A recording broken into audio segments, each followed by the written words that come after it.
Hello guys, अस्सलाम वालेकुम। कैसे हैं आप? आज फिर हाजिर हूँ पाउंड के एनालिसिस के साथ। अभी आपको पता ही है कि ये नया सिलसिला स्टार्ट किया हमने पाउंड के एनालिसिस का। तो पाउंड के एनालिसिस के लिए भी हमारे पास 7 पेयर्स हैं जो मैंने चूज किए हैं वीकली एनालिसिस के लिए। क्या आप पाउंड के वीकली एनालिसिस चाहते हैं? कमेंट में बताएं चाहते हैं या नहीं। और दूसरी चीज ये भी मुझे बताएं कि क्या आपको पाउंड के कौन कौन से ऐसे पेयर्स हैं जिनके ऊपर आपको एनालिसिस चाहिए, ताकि मैं उन्हीं के ऊपर सिर्फ बात कर सकूं। और आज हम बात करेंगे कि जंग के क्या असरात हुए हैं पाउंड के ऊपर, और पाउंड यूएसडी और पाउंड जेपीवाई, पाउंड एयूडी, जितने भी पेयर्स हैं उनके ऊपर क्या असरात हुए हैं, वो क्यों इतना ज्यादा गिरते जा रहे हैं, और आगे जो चाइना में एक कोरोना वायरस की वबा आई है उसका क्या इम्पैक्ट पड़ेगा पाउंड के ऊपर। सारी बातों का जवाब जानने के लिए आपने वीडियो एंड तक देखनी है और मेरे साथ जुड़े रहना है। तो देर किस बात की जनाब, स्टार्ट करते हैं आज के पाउंड के weekly analysis. My name is Raheel Nawaz and welcome to forex-ustad.com।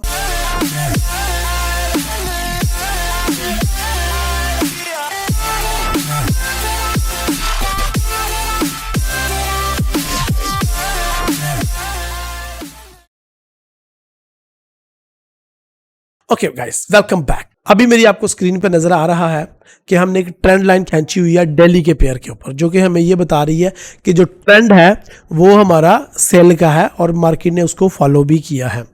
अच्छा, अभी हमने देखना है कि हमने इसको मंथली से स्टार्ट करते हैं। तो मंथली में क्या होने जा रहा है जी? मंथली में ये हो रहा है कि मार्केट जो है काफी अरसे से, यानी कि मई और जून 2021 से गिर रही है, और अब मई और जून 2022 आने वाला है अगले 2 महीनों में। अभी अप्रैल का महीना चल रहा है, तो अगला महीना मई का मे बी फिर डाउन ही जाए, और उसके बाद जून का मे बी मुकद्दर चेंज हो जाए पाउंड के। लेकिन अभी ये मंथली चार्ट के ऊपर आपको नजर आ रहा है कि एक फुल बैरिश कैंडल है। ये पहले ये डोजी बनी, डोजी के कमाल देख रहे हो? अगर डोजी की वीडियो आपने नहीं देखी अभी तक तो जाकर पहले वो डोजी की वीडियो देखो, ठीक है जी। अच्छा जी, यहाँ पे मैं थोड़ा सा गंद खत्म करता हूँ और आपको दिखाता हूँ कि ये देखें डोजी मंथली में डोजी मिलना कोई खाला जी का वाड़ा नहीं जे सरकार, ये देखें। और उसके बाद इसने मूविंग एवरेज लाइन को भी ब्रेक कर दिया, उसके बाद इस मंथ उसकी कंफर्मेशन भी दे दी।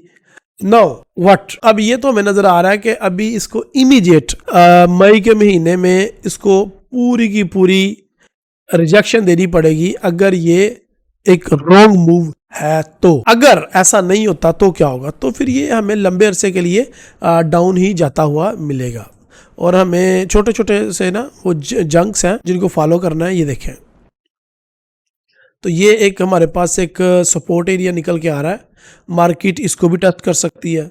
एक और सपोर्ट एरिया जनाब, बड़ा अच्छा सपोर्ट एरिया है, मार्केट इसको भी टेस्ट कर सकती है। इसके ज़्यादा चांसेस है, ये करीबी है तो इसको टेस्ट कर सकती है मार्केट। और अभी ये मंथली की बात कर रहा हूँ मैं, ये रातों रात नहीं होगा, ये लॉन्ग टर्म है। तो इसका मतलब ये है कि जून तक मार्केट जो है वो ब्रिटेन पाउंड की वो डाउन ही है, ठीक है जी। अब वीकली पे चलते हैं और देखते हैं। तो डेट सिंपल मीन के जो मैंने ये लाइनें खींची हुई हैं इसको मैं थोड़ा सा और लंबा कर लूँ, और ये मार्केट ने भाई नीचे जाना ही जाना है अभी, ठीक है जी। ये सिंपल मतलब है इसका। अच्छा जी, पिछले 2 वीक से तो मार्केट मुसलसल गिर रही है, और अभी भी जब जैसे ही ओपन हुई है मार्केट तो नीचे गिरना स्टार्ट हुई है। तो हमारे पास नीचे एक सपोर्ट का एरिया है, मार्केट उसको टेस्ट कर सकती है, यहाँ से ऊपर जा सकती है, और उसके बाद दोबारा यहाँ पे इस एरिया को जाके सपोर्ट एरिया को टेस्ट कर सकती है मार्केट। और ये सपोर्ट एरिया बहुत ही ज़्यादा स्ट्रॉन्ग है और बहुत ज़्यादा कॉमन एरिया है। और यहाँ पे आपको नज़र आ रहा है बहुत ज़्यादा एक ऑर्डर फ्लो था पास्ट में, मार्केट ने बहुत ज़्यादा देर यहाँ पे स्पेंड की थी, और किसी ज़माने में ये मार्केट का सेंट्रल पॉइंट हुआ करता, हाँ ठीक है। यानी कि 2020-2021 के राउंड अबाउट ये स्ट्रॉन्ग मार्केट प्रोफाइल का एरिया था, लेकिन अब नहीं है, ठीक है जी। तो अब आ जाए यहाँ पे आप डेली की तरफ। अब डेली में तो हमें नजर आ रहा है कि थोड़ा सा मार्केट ओवर सोल्ड हुई है, और मार्केट अब ये ऊपर को जाएगी, और ये एक अच्छा पॉइंट है इसको शॉर्ट टर्म बाय करने के लिए, इंट्राडे बाय करने के लिए। ऐसा मैं क्यों कह रहा हूँ? ऐसा मैं इसलिए कह रहा हूँ कि अभी मार्केट का ये लास्ट वीक है। अब देखो, थोड़ा सा कॉमन सेंस इस्तेमाल करना है, मार्केट को दफा करो, जंग को दफा करो, बाकी सारे टेक्निकल फंडामेंटल सब कुछ एक साइड पे रखो, सेंटीमेंट छोड़ दो। सिर्फ यहाँ पे ये देखो कि 99% ऑफ द केसेस में वीक होती है, नीचे वीक होती है, वीक होती है, वीक होती है, अच्छी खासी वीक होती है, वीक होती है, weak weak weak weak weak weak weak weak weak weak weak. कुछ केसेस हैं जहाँ पे वीक नहीं होती, जिस तरह ये है, और ये भी एक पैटर्न है। इस पैटर्न का जो भी बंदा कमेंट में नाम बताएगा मैं उसको शाबाशी दूंगा जनाब। ये एक पैटर्न है, मैं दोबारा से निशानदेही कर दूँ, ये एक पैटर्न है, क्या पैटर्न है, उस पैटर्न का नाम बताएं। तो क्या हिस्ट्री दोबारा अपने आप को रिपीट करने जा रही है? सवाल यह है कि यानी कि मई 2021 और जून 2021, अब क्या अप्रैल 2022 और मई 2022 क्या वो उसको पैटर्न रिपीट करने जा रहे हैं? चलिए मैं आपको नाम बता देता हूँ, हो सकता है अभी तक आपने कमेंट में पुट आउट कर दिया होगा। तो इस पैटर्न का नाम है जनाब ट्विजर टॉप, हम शक्ल 2 कैंडल्स। ठीक है, तो ये हम शक्ल 2 कैंडल्स बनी थी। तो अब यहाँ पे क्या ट्विजर बॉटम बन सकता है? तो चांसेस नहीं नजर आ रहे, टू बी वेरी ऑनेस्ट, लेकिन बन भी सकते हैं। लेकिन जो पॉइंट दिखाने के लिए मैं आपको मंथली चार्ट पे लेके आया हूँ वो ये कि यहाँ पे देखिए विक है, विक है, विक है, विक है, तो यहाँ पे भी विक तो बनेगी ना भाई। तो जब विक बनेगी तो डैट मीन मार्केट एक वीक के लिए थोड़ा सा ऊपर उठेगी, यानी कि इसने क्लोजिंग जाके ऊपर ही देनी है। तो डैट मीन के इंट्रा डे में मुझे शॉर्ट बाय की ट्रेड करनी चाहिए। तो मुझे जहां पे मार्केट है यहीं से बाय कर लेता हूं मैं जी। फॉर एग्जाम्पल मान लो गल थोड़ी मेहरबानी, तो इसका टेक प्रॉफिट ये रख देता हूं, ये वाला, और स्टॉप लॉस बहुत ही छोटा रखना पड़ेगा मुझे, ये ले जी। ऑलमोस्ट 10 पॉइंट का मैंने स्टॉप लॉस दिया है और अल्हम्दुलिल्लाह उससे तकरीबन 5 गुना ज्यादा मैंने टेक प्रॉफिट रखा है। ठीक है जी, लेकिन ये ट्रेंड के अगेंस्ट ट्रेड, डैट मीन ये ज्यादा रिस्की ट्रेड है, और डैट मीन कि इसका स्टॉप लॉस भी तो हमने छोटा ही रखा हुआ है, तो कोई मसला नहीं, कोई फर्क नहीं पड़ता। H4 पे आ जाओ जी। तो H4 के मुताबिक तो हमारी ट्रेड हिट हो चुकी है और लेट्स सी के कितना प्रॉफिट होता है, कितना लॉस होता है। तो इसके अंदर लॉन्ग टर्म में मुझे ये नजर आ रहा है कि ये पाउंड नीचे गिरेगा। शॉर्ट टर्म के लिए मैंने आपको थोड़े से 20-50 पिप के लिए बाय करवाया है, और ये सिग्नल जो है मेरा, ये हो सकता है जब मैं वीडियो रिलीज करूं तब तक ये पूरा भी हो चुका हो, तो इग्नोर हिम। ठीक है जी। हाँ, लॉन्ग टर्म क्या है जी, बिल्कुल आपने सही सवाल पूछा। लॉन्ग टर्म हमें यही नजर आ रहा है कि मार्केट जो है इस तरह ऊपर जाएगी, हमारा टेक प्रॉफिट करेगी, और ऊपर ये सपोर्ट एंड रेजिस्टेंस के दरमियान थोड़ी देर स्टे करेगी, और यहाँ पे इंशाल्लाह ये मंथ क्लोज हो जाएगा। तो मैं तो अभी ये इस मंथ के क्लोज तक इसका बायर हूँ, सेलर नहीं हूँ, लेकिन जैसे ही मंथ क्लोज होगा तो मैं इसका बहुत बड़ा सेलर हूँ, और मैं इसको सेल करूंगा जनाब ऑलमोस्ट लगभग इस प्राइस से। और ये देखें, ये मेरे टेक प्रॉफिट होंगे। स्टॉप लॉस छोटे छोटे जंक्स होते हैं, आपको बताइए। तो ये बता दी मैंने पाउंड की आपको एक लंबे ट्रेंड और एक लंबी एग्जाम। ठीक है जी। अब हम बात कर लेते हैं जीबीबी जेपीवाई की। जीबीबी जेपीवाई में ऑलरेडी हमारा स्टॉप लॉस हिट हो चुका है, मार्केट अवर सोल्ड थी, अवर बॉट थी, सॉरी, मार्केट अवर बॉट थी, हमने इसको सेल किया छोटे से स्टॉप लॉस के साथ।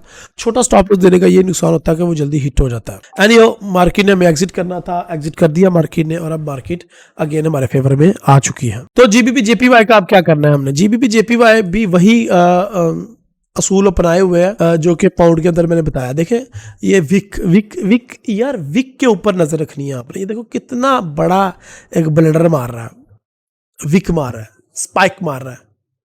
इसी तरह पाउंड में वो स्पाइक आएगा इस वीक में, तो पाउंड को बाय करना है इस वीक में। हालांकि वो ट्रेंड के अगेंस्ट है, तो अपने रिस्क पे लीजिएगा। ठीक है। अच्छा, इसका क्या है? ये बुलिश कैंडल ही क्लोज होगी ये मंथली, तो इसको अभी बाय करने का फायदा नहीं है और सेल करने का भी फायदा नहीं है। So I strongly recommend you to please do not enter in GBP JPY sell और बाय साइड, ओके, क्योंकि ये पेयर जो है वो अपनी जो भी खीर मुकानी थी मुका चुका है, और अब ये पता क्या करेगा, मैं आपको बताता हूँ क्या करेगा इस वीक इसने बैरिश ही क्लोज होना है, क्योंकि ये डोजी बन चुकी है। अल्हम्दुलिल्लाह सुम्मा अल्हम्दुलिल्लाह, एक अच्छा साइन हमें मिल गया मार्केट के सेल होने का। और ये भी अगर कैंडल सेल में क्लोज होती है तो फिर तो हम पाउंड को खुल डुल के सेल करेंगे यहां तक। ठीक है जी। तो लेकिन अभी नहीं, नेक्स्ट वीक में। ठीक है, अभी हम सब्र करेंगे। अभी क्या होगा कि ये मार्केट होगी बैरिश की क्लोज, लेकिन लंबी विक्स के साथ, या फिर एक ही एरिया में घूमती रहेगी। फॉर एग्जांपल यहाँ पे इस सपोर्ट एंड रेजिस्टेंस के दरमियान वो क्लोज होगी और घूमती रहेगी। तो ट्रेड करने का मजा नहीं आता जब मार्केट एक किस्म की साइडवे होती है। क्या ख्याल है? तो इसको छोड़ दें जनाब, आगे चलो। अच्छा जी, GBB AUD pair. GBB AUD pair में जो मैंने बाइंग की एक पोजीशन दी थी, पेंडिंग ऑर्डर दिया था, वो अनफॉर्चुनेटली नहीं हिट हो सका। और उसमें उसकी वजह क्या बनी? उसकी वजह इलेक्शन थे और कुछ और वजह। इलेक्शन पे डिस्कस करता हूँ आगे चल के, पहले हम थोड़ा सा इसको सम अप कर ले टेक्निकल को। तो इसके अंदर अभी बाय करने का बिल्कुल भी कोई फायदा नहीं है, क्योंकि अभी ये मजीद मुझे ऊपर जाता हुआ नजर नहीं आ रहा। जो इसका अगला रेजिस्टेंस है वहां तक ये रहेगा, और इसका रेजिस्टेंस है ये। रेजिस्टेंस एक पूरा का पूरा एक रेजिस्टेंस एरिया होता है जहां तक मार्केट सफ़र करती है। तो ये एक रेजिस्टेंस का एरिया है, और मार्केट इस एरिया में दोबारा से आना चाह रही है और आएगी वो। ठीक है, तो कल या परसों तक वो इस एरिया में आ जाएगी और फिर इधर ही अप एंड डाउन करती रहेगी। तो इसको भी अब मैं नहीं आपको रिकमेंड करता कि इसको आप बाय करें या सेल करें, इसका वेट करें। हम इसकी सेल की एंट्री लेंगे लेकिन अगले हफ्ते, तो इस हफ्ते इसकी हम इसको माफ़ी दे देते हैं। ये एक बड़ा अच्छा पैटर्न है डोजी, देखा करो, गौर कराया करो, अक्कल वालों के लिए इशारे हैं। तो ये तो बता रहा है मार्केट ऊपर जाएगी, लेकिन ये ऊपर जितनी जानी थी ये जा चुकी है। वो बाय का पेंडिंग ऑर्डर हमारा हिट नहीं हुआ अनफॉर्चुनेटली, वरना हमने इससे बड़े नोट छाप लेते जनाब। एनीहो, अब मुझे नहीं लगता कि इसको बाय करना चाहिए। अगले हफ्ते आपको बताऊंगा कि जीबीबी एयूडी का हमें क्या करना है। अब हम चलते हैं जनाब जीबीबी न्यूजीलैंड डॉलर की तरफ। अगेन मार्केट ने वही हरकत की है हमारे साथ। Again they never hit our pending order, और ऐसा मेरे साथ बहुत दफा होता है, ये मेरे लिए कोई नई बात नहीं है। मंथली में बुलिश है जी, वीकली में भी बुलिश ही है और डेली में भी बुलिश ही है, लेकिन इसमें भी अभी ट्रेड नहीं कोई पक्की हुई, ना बाय साइड ना सेल साइड। सो मैं आपको रिकमेंड नहीं करता कि इसके ऊपर आप ट्रेड करें, ठीक है। So trade at your own risk, इसकी अच्छी स्कैल्पिंग कर सकते हैं buy and sell side, support and resistance के दरमियान, अदरवाइज इसमें कुछ भी नहीं है। One of my favourite number GBP CHF, GBP CHF last पूरा मंथ जनाब, ये जनाब 2 मंथ से गिर रहा है, और अभी अल्लाह अल्लाह करके ये ऊपर गया था इस मंथ, और फिर दोबारा से ये नीचे आना स्टार्ट हो गया है। मूविंग एवरेज लाइन से नीचे ही है, इस वीक ये गिरेगा, गिरने के चांसेस है। सो रिड्यूस योर लॉट साइज, और अगर आपका लॉट साइज कम है तो स्टॉप लॉस हिट करवा के या ट्रेड को क्लोज कर दें अगर आप बाय में बैठे हुए हैं तो, क्योंकि बाय में जाने के चांसेस अभी नजर नहीं आ रहे। लेकिन अगर आपके अकाउंट की इक्विटी अच्छी है तो आप इसको यहाँ पे होल्ड कर सकते हैं, क्योंकि ये एक अच्छा लेवल है, सपोर्ट लेवल है, और मार्केट यहाँ पे आगे पहले भी 2-3 दफा टक्करें लगा चुकी है।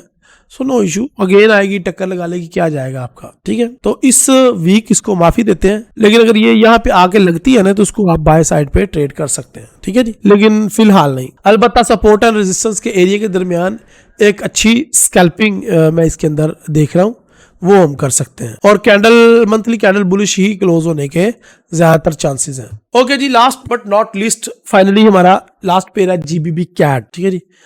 कैड गिर रहा है एंड मुसलसल गिर रहा है। ओके जी, कैड गिर रहा है जनाब, और कैड को अब हम कहाँ से उठा सकते हैं, तो कैड का एक बड़ा ही स्ट्रॉन्ग जोन है जहां पे कैड आके रुकेगा। अब जो प्रीवियस इसके लो है 2016 के, 2017 के, 2018 के, 2019 के लो है, तो मार्केट आई थिंक सो वहाँ पे दोबारा आना चाह रही है। तो 1.60,000 से आप इसकी बाय की एक्सपेक्टेशन रखें।